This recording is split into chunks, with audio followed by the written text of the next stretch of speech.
رمضان رمضان رمضان يا حبيب رمضان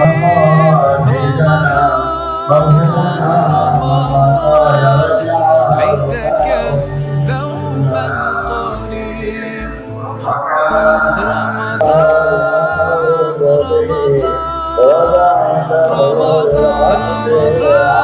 حبيب رمضان يا حبيب ليتك دوما قريب رمضان يا حبيب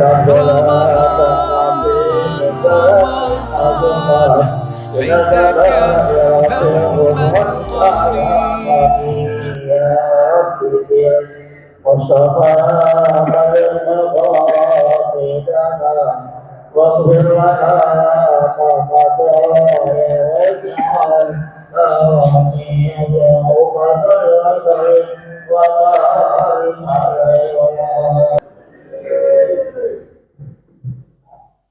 Assalamualaikum warahmatullahi wabarakatuh.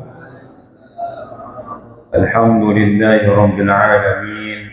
Wassalatu wassalamu ala ashrafil anbiya wal mursalin Sayyidina Muhammadin wa ala alihi wa sahbihi ajma'in, amma ba'du.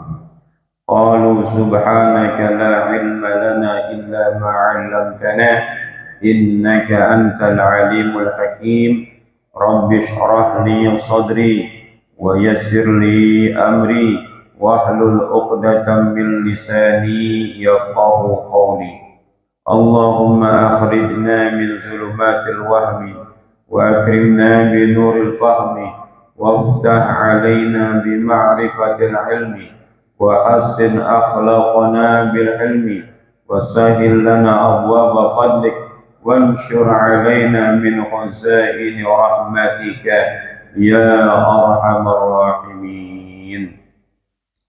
بسم الله الرحمن الرحيم. قال المصنف رحمه الله تعالى وأدم النفع به وبعلومه وبأسراره في الدارين. الحديث التاسع عن معاذ بن جبل رضي الله تعالى عنه أنه قال قال رسول الله صلى الله عليه وسلم يقول الله يا ابن آدم استحيي مني عندك معصيتي وأنا أستحيي منك يوم العرض الأكبر فلا أعذبك. يا ابن آدم تب إلي أكرمك كرامة الأنبياء. يا ابن آدم لا تحول قلبك عني فإنك إن حولت قلبك عني أخذلك فلا أنصرك. يا ابن آدم لو لقيتني يوم القيامة ومعك حسنات مثل أهل الأرض لم أقبل منك حتى يصدقني بوعدي ووعدي.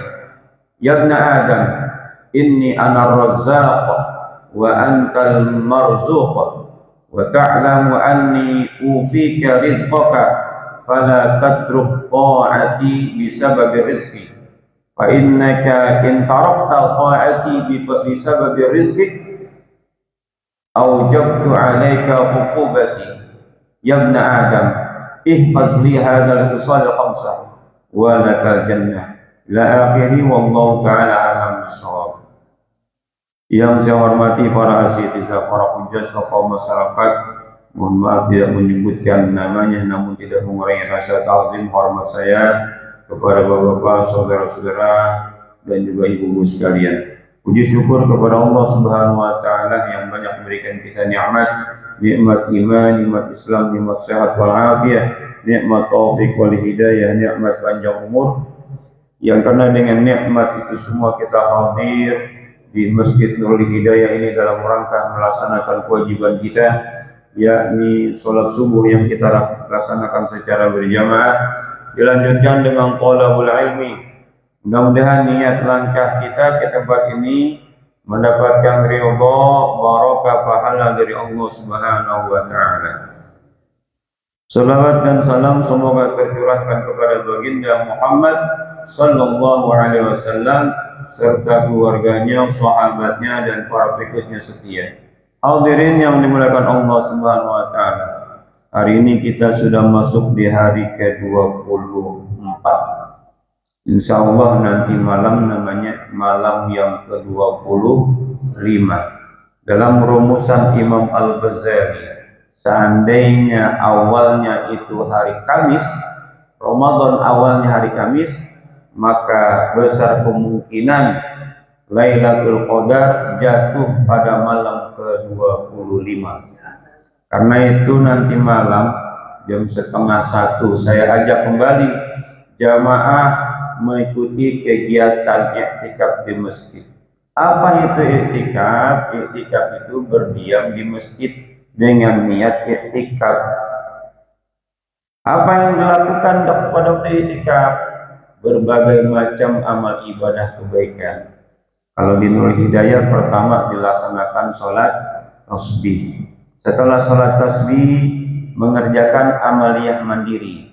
Ada yang melanjutkan dengan sholat tahajud, ada yang melanjutkan dengan baca Quran, ada yang melanjutkan dengan zikir, ada yang melanjutkan dengan dialog keagamaan. Terserah mana saja yang mau dilakukan. Yang penting kita menghidupkan di malam-malam ganjil. Semalam juga ada cuma 6 orang. Malam cuma 6 orang. Kayak saya bilang, saya insya Allah ngajaknya sampai dengan malam ke-29. Ya, tiap malam. Ya, kalau yang malam tidak ganjil emang sedikit. Ya, semalam cuma ada 6 orang. Ya.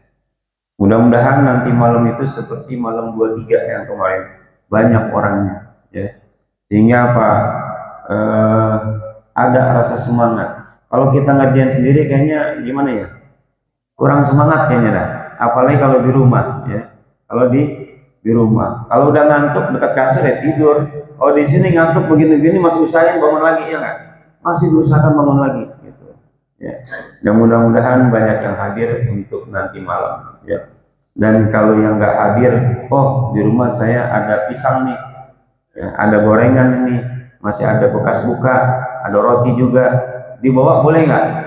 Oh anterin ya. Apalagi yang samping kanan samping kiri bawain kopi, ya. Enak banget gitu kan. Iya. Kalau bawain kopi, saya nggak bawa kopi dari rumah, ya, nggak bawa kopi. Gitu. Hadirin yang dimuliakan Allah Subhanahu Wa Taala, kita masuk ke hadis ke-9 dari kitab Al-Mawa'iz Al-Usfuriyah. Hadis diriwayatkan dari Mu'az bin Jabal. Kata beliau, dia berkata, Rasulullah SAW bersabda, Yaqulullah, Allah berfirman. Ini artinya hadis qudsi. Kalau Allah berfirman itu hadis qudsi. Hadis qudsi itu apa? Firman Allah yang bahasanya menggunakan bahasa Nabi Muhammad SAW. Kalau Al-Quran itu redaksinya A, nyampainya A. Kalau hadis qudsi redaksinya A, ya, nyampainya mirip-mirip A. Artinya apa? Tidak sesuai dengan redaksi, tapi isinya sama, intinya sama. Kalau Al-Quran harus sama sesuai dengan wahyu. Kalau hadis qudsi maknanya apa? Kata Allah, ya ibna Adam, wahai anak Adam, artinya manusia, anak cucu Adam, manusia. Istahyi minni indaka maksiatik, wa ana astahyi minka yawmal 'aradil akbar, fala u'adzibuka. Hei manusia, malulah kepadaku ketika engkau melakukan maksiat. Niscaya aku malu kepadamu di pembeberan amal besar, maka aku tidak akan pernah mengazabmu. Yang jadi persoalannya, banyak orang melakukan maksiat itu kagak malu. Yang paling gampang contohnya itu sekarang aja deh bulan puasa. Awalnya ketika dia tidak berpuasa, dilihat orang malu. Awalnya, ya, contoh dia mau merokok di bulan Ramadan siang-siang. Begitu mau merokok, dilihat anaknya, papa kagak puasa, mati. Awal, gitu. Besok dilihat lagi, papa kagak puasa, matiin. Kemudian hari ketiga, lah kok papa ngerokok sih? Cuek aja. Udah terbiasa, ya sudah terbiasa. Tadinya hanya di rumah begitu, awalnya, sekarang mulai keluar. Dilihat orang cuek. Karena sudah cuek, udah kebiasaan, jalan sambil merokok. Ada nggak yang begitu? Banyak gitu kan, banyak. Awalnya makannya ngumpet-ngumpet di tempat warung yang cuman kakinya doang, masih bagus ada rasa malu, begitu udah terbiasa, udah cuek aja makannya mah, ya. Mau makan di luar cuek aja bulan puasa. Begitu juga banyak orang yang buka puasa, mereka ikut buka puasa bareng saya dengan keluarga, dengan guru-guru yang perempuan. Begitu buka puasa langsung sholat, laki-laki belakangan. Guru-guru selesai, laki-laki sholat. Ada saya lihat, ini dari saya datang sampai saya pulang kagak pernah beranjak sampai dekat isya. Puasa sih puasa, nggak tahu puasa apa enggak, tapi nggak beranjak tuh dari tempatnya, ya, kagak ngerjain sholat maghrib. Mungkin nanti sholatnya di jamak kali ya, gitu. Karena jauh kali musafirnya. Ada juga yang begitu, ngaku puasa tapi kagak sholat, ikut buka puasa bersama. Tuh kalau orang sudah merasa tidak punya malu melakukan maksiat, nah ini persoalan yang sangat bahaya. Tapi kalau ada orang punya rasa malu berbuat maksiat, itu tandanya orang punya iman. Imannya tebal, imannya tinggi. Begitu misalnya seorang pedagang nimbang kita, beli duku bang berapa sekilo, di bank. Begitu ditimbang, dia tahu nih timbangannya cuma 8 on, ya, timbang 8 on. Dia ingat, ini orang yang beli kagak tahu, tapi Allah tahu. Malu saya dilihat Allah, ganti timbangan yang 1 kilo. Nah itu imannya bagus. Kalau ada orang yang ketika melakukan maksiat kepada Allah Subhanahu wa taala timbul rasa malu, lalu dia tidak melakukan maksiat itu, maka kata Allah Subhanahu wa taala, nanti di hari pembeberan amal, pertimbangan amal, aku tidak akan pernah mengazabmu. Makanya sikap ketika kita melakukan suatu perbuatan, bahwa perbuatan kita diawasi oleh Allah Subhanahu wa taala. Kalau semua orang merasa diawasi oleh Allah Subhanahu wa taala, saya yakin tidak ada yang berbuat maksiat. Saya yakinnya merasa diawasi. Yang kedua, kalau semua orang ini jujur pada diri sendiri, saya yakin tidak ada orang mau berbuat maksiat.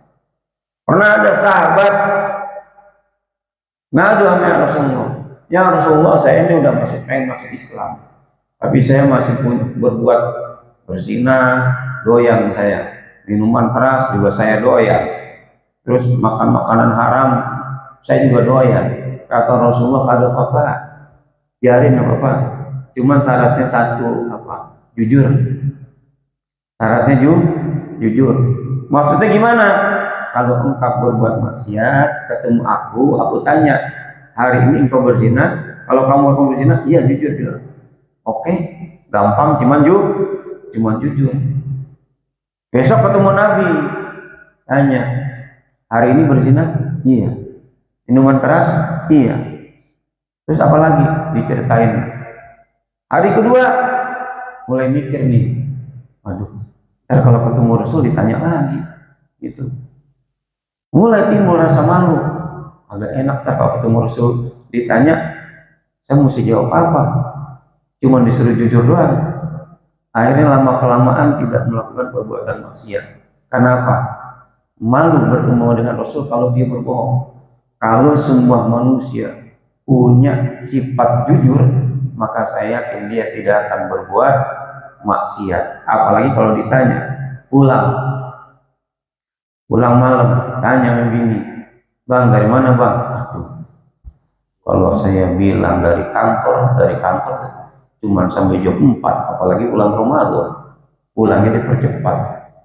Kita bilang buka puasa bersama, lalu tadi kagak puasa. Nah, serba salah tuh. Kalau orang punya sifat jujur, dia tidak akan mau berbuat maksiat. Nah, tapi kita ini kan kadang-kadang jujur, kadang-kadang kagak yang begitu, ya. Banyak setannya emang gitu.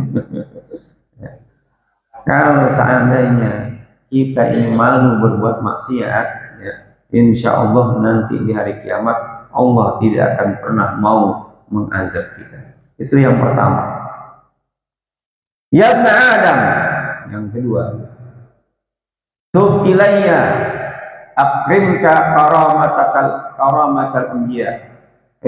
Anak Adam, tub ilayya, bertobatlah kepada aku. Kenapa Allah menyuruh tobat? Karena udah tahu manusia itu selalu berbuat maksiat. Maka setiap hari kita tobat, ya. Besok buat lagi, emang manusia begitu, ya. Manusia tempatnya salah dan lupa. Begitu salah, minta maaf, tobat. Besok berbuat lagi, tobat lagi. Berbuat lagi, tobat lagi. Emang begitu. Tidak ada orang misalnya ketika sudah tobat nggak melakukan lagi, pasti melakukan lagi. Kecuali dosa-dosa besar. Ya. Ada orang misalnya dulunya suka berzina, dia tobat dan tidak melakukan lagi. Dulunya orang suka minuman keras, dia tobat, tidak melakukan lagi.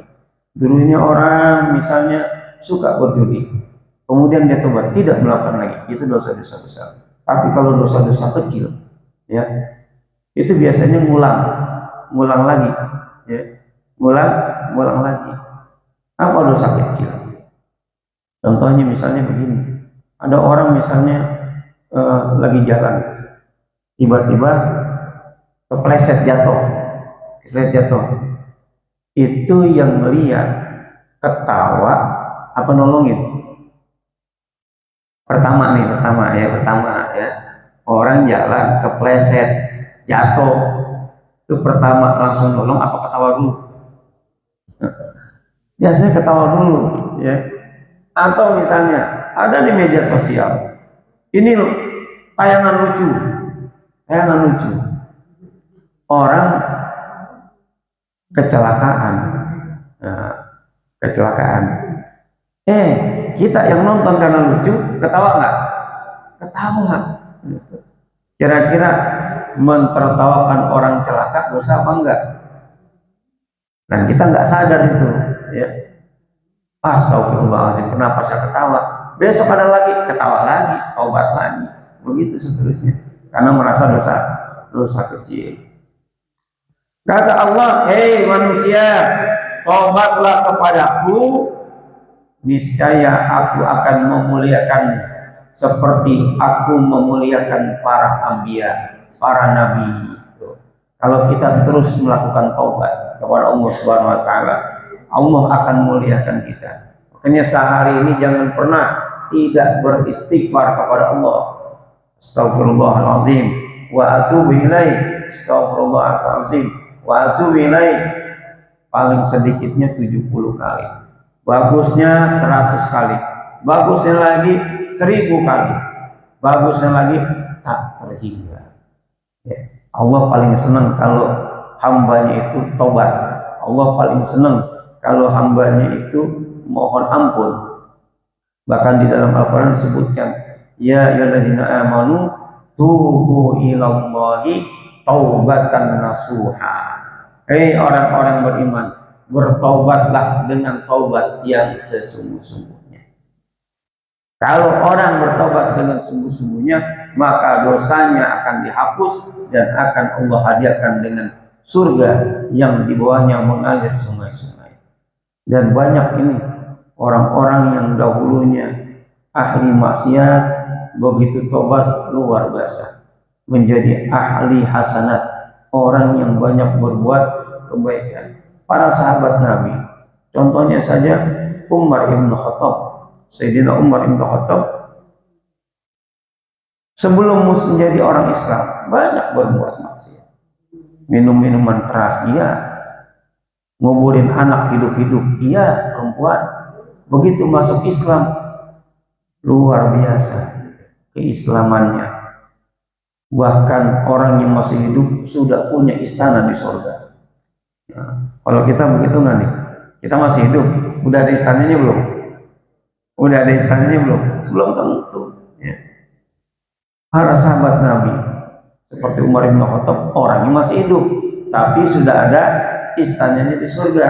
Bilal bin Rabah masih hidup, tapi sendalnya sudah ada di surga. Kira-kira sendal kita yang sering kita pakai ke masjid itu udah bunyi belum? Plak di surga? Belum tentu. Ya. Maka tiap hari kita bertobat. Ya ibn Adam, la tuhawil qalbaka anni. Jangan engkau memalingkan hatimu dariku. Fa innaka in hawalta qalbaka anni akhzulka fala ansuruka. Kalau engkau memalingkan hatimu dariku, maka aku akan membiarkanmu celaka. Aku membiarkanmu dan aku tidak akan pernah menolongmu. Ini hati kita kelola dengan baik. Karena nilai amal itu ada di hati. Yaitu di mana? Di niat. Di niat. Ketika kita datang ke masjid, apa niat kita? Ingin sholat jamaah, ingin memakmurkan masjid, ingin bersilaturahmi kepada Allah, ingin mensiarkan agama Islam, ingin mengikuti sunnah Nabi Muhammad SAW. Begitu ada agar aku bisa dilihat dengan si A. Udah hilang semuanya, ya. Semuanya hilang. Begitu dia kita ngaji, kalau niatnya bukan karena Allah, tapi kalau niatnya ingin dikenal orang, ingin dipuji orang, maka itu akan jadi sia-sia. Maka tatah niat kita ini jangan sampai memalingkan dari Allah Subhanahu wa ta'ala. Ya ibn Adam, law laqitani yaumal qiyamah wa ma'aka hasanatun misla ahli al-ardi lam aqbal minka hatta yusaddiquni biwa'di wa wa'idi. Wahai anak Adam, sekiranya kelak engkau akan bertemu, sekiranya kelak nanti di hari kiamat engkau akan bertemu denganku, dan engkau membawa amal kebaikan yang banyak seperti amal kebaikan seluruh penduduk bumi. Ini mulai dari Nabi Adam sampai dengan hari kiamat, seluruh amal kebaikan kita punya, kita bawa ke hadapan Allah. Ini loh amal yang saya kerjakan selama saya hidup. Lam aqbil minka, aku tidak akan terima. Hatta, sehingga yusaddiquni biwa'di wa wa'idi, sehingga engkau mempercayai, membenarkan tentang janji dan ancamanku. Janji Allah adalah siapa saja yang beriman kepada Allah, beramal soleh, Allah tempatkan tempatnya di surga. Ancaman Allah, siapa saja yang ingkar kepadaku, tidak mengerjakan amal soleh, maka azabku akan sangat pedih. Karena banyak zaman sekarang orang mengatakan agama itu semuanya sama, mau Islam, mau Nasrani, mau Hindu, mau Buddha, sama. Kalau kita nggak boleh, beda. Kenapa beda? Karena agama yang diterima di sisi Allah cuma Islam. cuma Islam. Wa may yabtaghi ghairal Islam dinan fala yuqbala minhu wa huwa fil akhirati minal khasirin. Siapa saja yang mencari agama selain agama Islam, maka dia tidak akan diterima, dan kelak di akhirat dia akan termasuk orang-orang yang rugi. Harus berani begitu. Sekarang banyak orang-orang yang alirannya itu mengatakan semua agama sama, gitu. Semua agama benar. Itu masih koma sebenarnya. Semua agama itu benar bagi pemeluknya masing-masing. Dan kita harus berani mengatakan bahwa agama selain Islam itu tidak diterima. Inna dina indallahil Islam. Sesungguhnya agama yang diterima si Allah hanya Islam. Jangan mentang-mentang kita punya saudara yang non muslim, saudara kandung kan ada ya, satu keluarga itu bentang-belentong agamanya. Yang paling tua Muslim, yang kedua Nasrani, yang ketiga Buddha, yang keempat Hindu, yang keempat kepercayaan. Begitu hari raya Idul Fitri, semuanya ikut hari raya. Begitu Natalan, semuanya ikut Natalan. Begitu hari raya Buddha, ikut semuanya. Ya, ditanya yang Muslim, kok ikut juga? Nah, semua agama kan ngajarin yang benar. Cuma bedanya cara nyembahnya aja, Tuhannya sama. Nah, hati-hati kayak begitu, ya, hati-hati. Maka kita harus yakin seyakin-yakinnya bahwa hanya Islamlah ajaran agama yang kita anut ini yang paling benar. Ya ibn Adam, inni ana razzaq wa anta marzuq. Hei manusia, kata Allah, sesungguhnya ini aku adalah pemberi rezeki, engkau penerima rezeki. Wa ta'lamu anni au fika rizqak fala tatruk ta'ati bi sababi rizqi. Dan ketahuilah, sesungguhnya aku penuhi rizkimu, maka jangan kau tinggalkan ketaatan kepadaku dengan sebab rizki. Fa innaka in tarakta ta'ati bi sababi rizqik aujabtu 'alaika uqubati.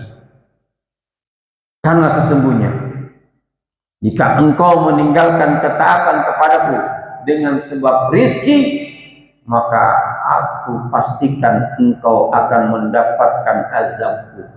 Ada orang yang ketakutan dari rezeki, sehingga apa? Meninggalkan kewajiban. Begitu misalnya ada pertemuan mau teken kontrak seharga 2 triliun, terdengar hayya 'alas shalah, kira-kira lanjutin tekan kontrak apa tunda? Saya mau sholat dulu. Ya. Nah, jarang kayak begitu. Nah, jarang.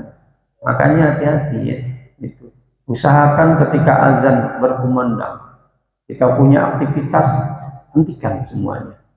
Kayak Syekh Hasim Asy'ari yang memberikan NU, mendirikan NU. Azan selalu, mau ada acara apapun, pokoknya berhenti aja udah. Gitu. Kalau kita mah, waktunya masih lama, masih lama. Usahakan sholat tepat waktu. Ya. Begitu juga kita nih, para pencari rezeki. Ada orang ketakutan, nggak mau sholat. Ada orang nggak sholat Jumat, lantaran takut seandainya kalau sholat Jumat dipecat. Ya.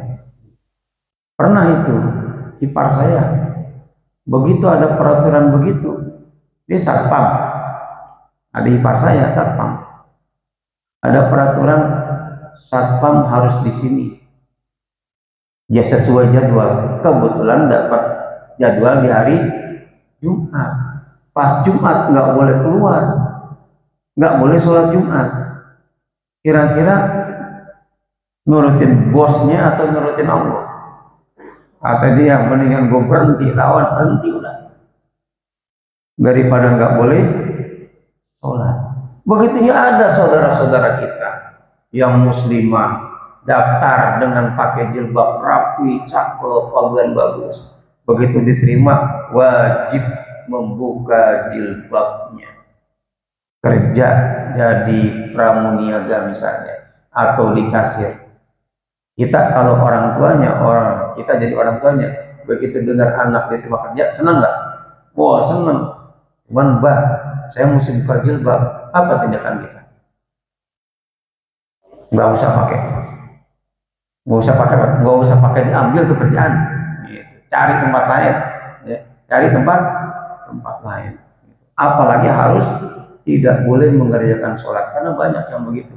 Ya, nggak usah takut, rizki sudah ditakar. Ada kisahnya besok saya sampaikan. Ya, ada seorang ulama yang dia itu pengen muji, benar nggak nih Allah ngasih rizki ke saya, walaupun saya ada di lubang semut. Nah, kira-kira begitu. Saya di tempat jauh masih kasih rizki apa enggak? Saya tolak rizki itu masih tetap masuk nggak tuh rizki? Nah, nanti ada tuh kisahnya, insya Allah besok saya sampaikan. Karena waktunya sudah lewat dari 5:30. Mudah-mudahan apa yang saya sampaikan ini bermanfaat, khususnya untuk diri saya sendiri dan jamaah pada umumnya. Assalamualaikum warahmatullahi wabarakatuh. Al-Fatihah.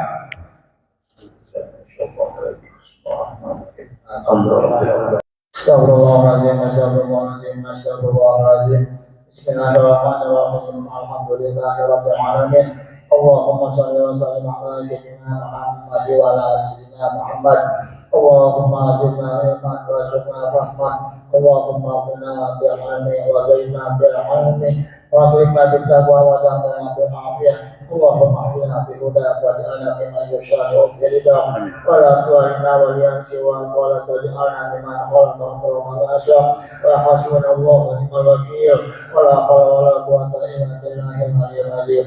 Rabbana atina fid dunya hasanah wa fil akhirati hasanah wa qina adzabannar. Wa sallallahu ala sayyidina Muhammad wa ala alihi wa sahbihi ajma'in. Walhamdulillahi rabbil alamin.